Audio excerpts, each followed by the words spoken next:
So when you attach your identity to your intention, parang it becomes a part of you.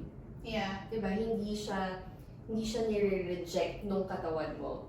And because of that, you're able to move in the right direction. Diba? Na, kasi it's part of who you are, eh. It's who you're becoming when you set that intention. As opposed to just one hard goal na possibly arbitrary pa. Diba?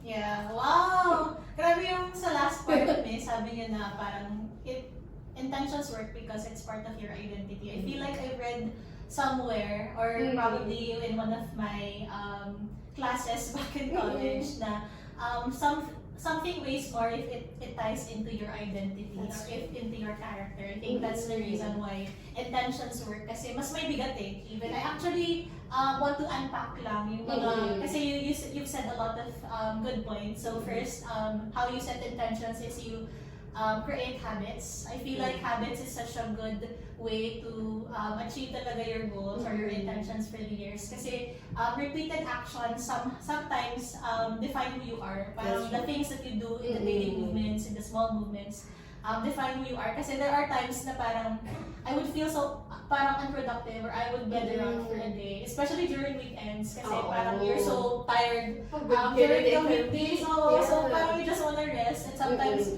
there are times na I feel like bedrotting is productive, meaning I say it with intentions, parang I don't wanna do anything today, parang I just wanna rest. Yeah, the day is for rest. But there are some days na parang it doesn't feel intentional, parang it feels routinary na parang magbe-bedrot ka na lang all day. So I feel like daily habits or creating those healthy habits really help you move to the person that you want to be or parang to reach your full potential if that even is possible. And then second, you've also parang shared about astrology. I feel like there might be other people who doesn't believe in that, but I do too. I feel like if you take it with a grain of salt or parang you just use it as for your guide but not really to like limit you, it will really help you kasi it has helped me in last year or parang in the recent months kasi parang with that parang it kind of hindi naman forces pero it kind of moves you to embrace every life's season, which is said about timing. And of course yung third, intentions work because if you tie it to your identity kasi nga mas may bigat kasi it's who you are, it's not just what you do. Yes. And totoo yun, ako also before, I mean, I've been exposed to astrology. There are some points of my life na skeptic din ako about it, and then I was drawn back to it again. I mean, I realized, astrology is not really so much of a definition of who you are. I still don't believe that na ganun siya. Kasi, for one thing, yes, meron certain archetypes na mapapansin mo. I want to say archetype, not stereotype. May archetypes talaga. However, malaking impact pa rin yung environment and upbringing mo eh. Diba? With how you think and how you form yourself. But what I like about learning with astrology is first, it helps you to become self-aware. Yung, ay, ganun pala ako. And not because na ikaw yun na you define yourself as that. But it's almost feels like a shortcut into learning what do I value. Mahirap sagutin yun eh. Diba? Alam mo yung, when I did that assessment with my team, matagal. Alam mo yung, it took a while. But I tried to give a structure on how to go about it. To make it a little bit easier. Pero finding out sometimes what you value, mahirap siya sagutin. And when I learned about astrology, yun nga, dun ko na-realize, okay, kaya ganun pala ako, hindi ko alam na, or alam mo, ganun ka na pala, hindi ka lang aware. Diba, na, because sometimes in psychology, diba, like, naming something helps. Yeah. Diba, so, yun yung nakahelp din sa akin. It's not like one thing lang talaga.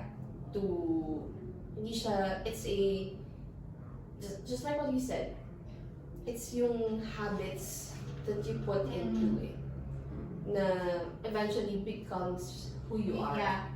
Diba? It becomes a part of you. So, and it helps. Diba? And if it helps, why not? Diba? Yeah, I actually just have one last question. Since we've talked about like challenges that we might be facing if we set intentions, or why is it important for us to set intentions? Is there any small tip or technique or advice that you can share with our listeners or viewers na how they can set intentions, especially in terms of the person that they want to become? Like going back to the first thing that you shared, that intentions is really alignment. Like how do you think they can set intentions aligned with the person that they want to become? I think first, going back to what I said earlier on learning to let go of that thing or that habit na you don't want to become. Right. So, I think very important siya before you're able to anchor to the next thing. So, there's a gentle way of doing that. It's an ancient Hawaiian practice. I'm probably gonna butcher on how I'm gonna say it, so I'm just gonna send it to you. But anyway, you can put it right here. What's that word? So it has a lot of O and N and peace in it. So it's ang dami nating word for the day. Yeah, it's really difficult. Yeah. So it's essentially, it loosely translates to, or probably directly translates to, making it right. Right. Yun yung, it's a practice. You can call it a mantra, you can call it a prayer. So it starts with saying, I'm sorry, please forgive me, thank you, I love you. Oh. So yun yung four phrases that you say first. Yun yung healthy way of letting go. First is, you say sorry, of course, to yourself. Diba na, ito, I had this bad habit in 2025. Kunyari, I slept an average of 3 to 2.5 hours. I'm sorry, self. Ganon. So it's part of it. And so you can release it. Release it with love and still with intention. Yeah. Diba? Before you're able to set yung new intentions mo. Because subconsciously, you're gonna carry that guilt and that shame for na naging ganun ka. So, yun yung you try to separate your identity with yung habits mo. Because you're just gonna, some will just come up with a sorry, lazy excuse na, ganun talaga ako eh. Diba? So, that's your way of helping yourself release it. Diba? Yun, yung... And not to the point na parang you're binubugbog mo yung sarili mo. Yes. Diba? Totoo, kasi you're gonna punish yourself. Yeah. So, hindi siya healthy also for you. So, once you've done that, yung practice na yun, you can do that daily, actually. And it helps, not just for yung yearly intention. So, once you've done that, and you're ready, I feel it matters also that you're ready. Diba? Na you set the time for yourself to make that intention. So, once you're ready, ako naniniwala pa rin ako with writing things down. I mean, I have random notebooks and pens everywhere. I mean, kasi ganun ako pag may isip, I want to write it down. Yeah. So, best that you have a clean notebook where you can write it. Para mababalikan ka din. Diba? So, start with number 1, choose a theme. Yeah. Even if it's just one word. So, let's say your word is alignment. Diba? So, And then learn to define what is alignment for me. Right. Diba? I-describe mo siya. Mm. Yun yung next eh.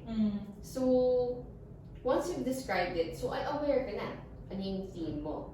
Then the second thing you do is ask yourself, what am I calling in? Diba? If I want alignment, then you realize, okay, if I'm asking for alignment for 2026, if I want to align myself with what? Diba? Yun, you learn to answer that. Is it alignment in terms of, do I want peace? Diba? So that means, if peace and alignment is how I feel aligned, it might mean for me that I'm gonna need to say no more often. Diba? So yun eh, that's part of it. You learn to define it. Para aware ka din, after that, how do I show up? Yeah. Diba? Kasi it's, with everything we've talked about, it's really, setting intentions is an intention of who you're becoming. And then lastly is, anchor that in real life. Diba? In real life scenarios. So, if yung alignment mo, like body, mind, and soul, like for your body, rest, diba? Learn to accept that rest is not something you should feel guilty about.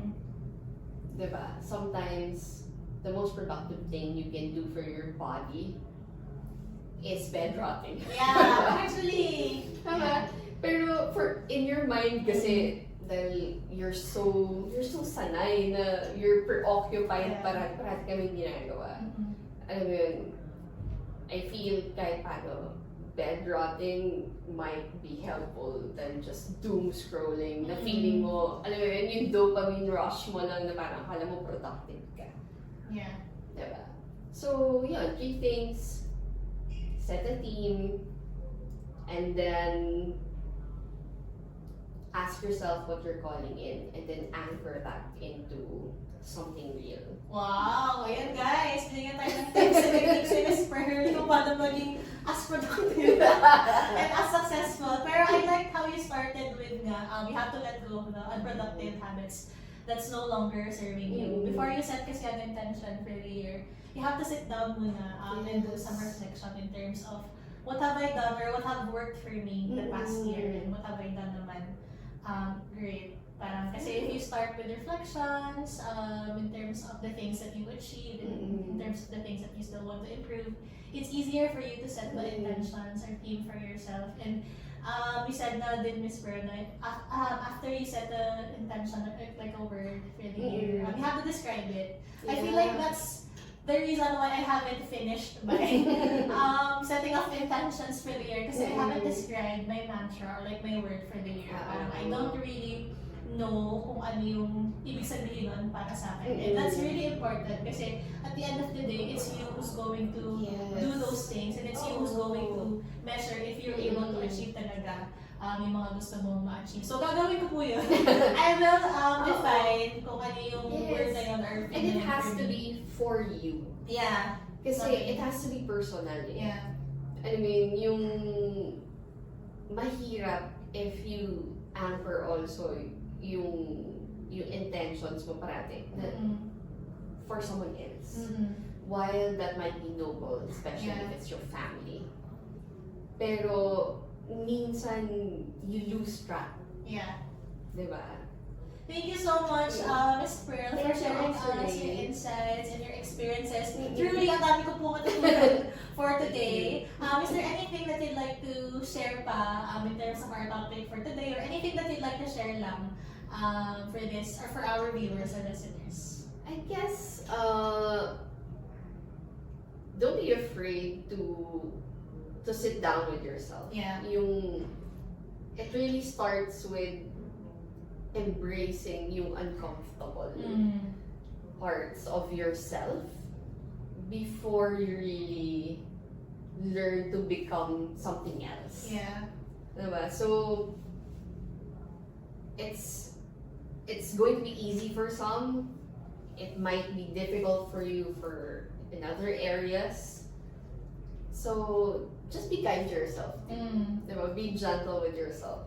Thank you so much, Miss Pearl, again, for sharing Thank you, us your Rhea. words of wisdom and insights. I truly enjoyed our conversation Me too. today. And I'm sure that our listeners or subscribers did too. So thank you so much, guys, for tuning in. And please don't forget to like, subscribe, and comment to our YouTube and Spotify. So we will be releasing new episodes soon. So I hope that after this, you're able to set your intentions for the year. Thank you, Miss Pearl.